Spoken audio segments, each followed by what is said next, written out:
A long time ago, in the village of Umweze, lived a young woman named Nma.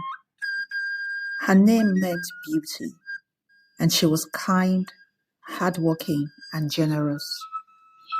Despite her beauty and her good character, there was one thing she lacked: a child. In the village, motherhood meant everything.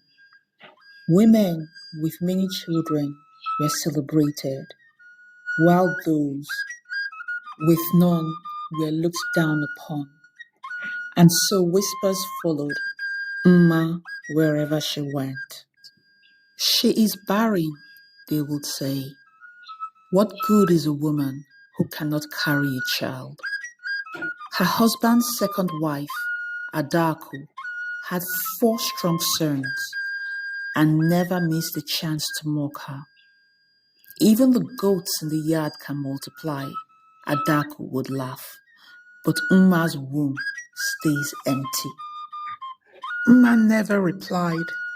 She simply smiled, swept her yard clean, and carried on with her day. But at night, tears soaked her pillow. She would wonder what she had done to deserve such a fate, and why she had been left without a child.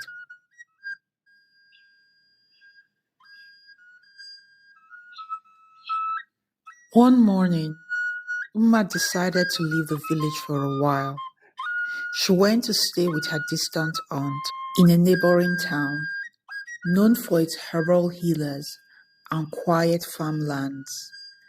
There, away from the gossip and the pain, she found peace. Nma helped in the fields, learning to prepare healing herbs and spend time with the children in the community. She rested, grew stronger, and with time her body began to change. She felt a peace she hadn't known in a while, and her husband came to visit her occasionally to be sure that she was fine. After almost a year away, she returned to Umweze, but not alone, with a baby in her arms.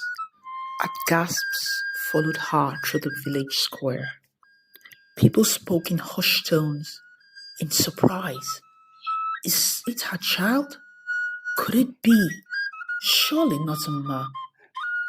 But it was true.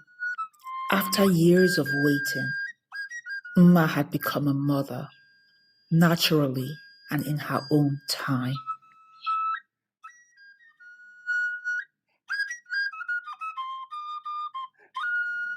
Nma named her son Obinna, which means father's heart.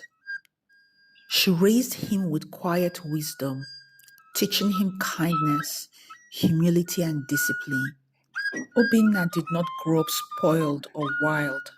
He was respectful, helpful, and wise beyond his years.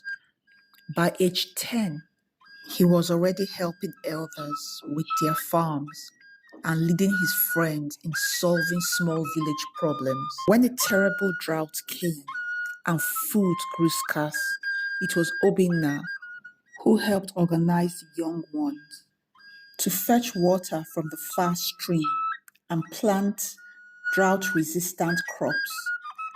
He was thoughtful, resourceful, and slowly the village began to see and appreciate the value of Nma, for she had raised such a fine young man, one that was the most resourceful young man in the village, helpful in the most trying of times.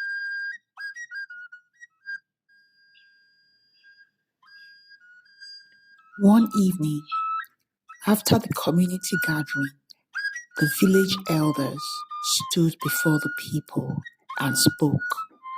We once laughed at a woman because her journey took longer than others, but today we honor Nma, not only for the son she brought into this world, but for the strength, patience, and dignity she has shown all of us. They offered her a seat among the women elders, a place of respect she had earned through grace and not noise. Adaku, once proud and boastful, said nothing that day. He watched as Nma, the woman she had once mocked for years, now walked with honor through the village square. And so the villagers learned a valuable lesson: not to laugh at someone because their blessings had not come yet.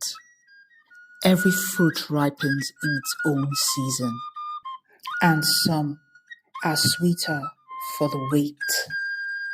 Thank you for joining us on this journey through the rich and powerful stories of Africa. These legends, histories, and folk tales are more than just stories. They are the heartbeat of our culture, the wisdom of our ancestors, and the foundation of our future. If you enjoyed this story, don't forget to like, share, and subscribe to keep the spirit of African storytelling alive. Hit the notification bell so you never miss an episode.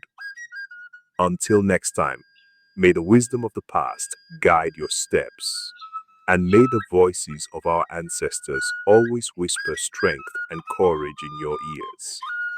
Stay proud, stay connected, and keep the stories alive. See you in the next tale.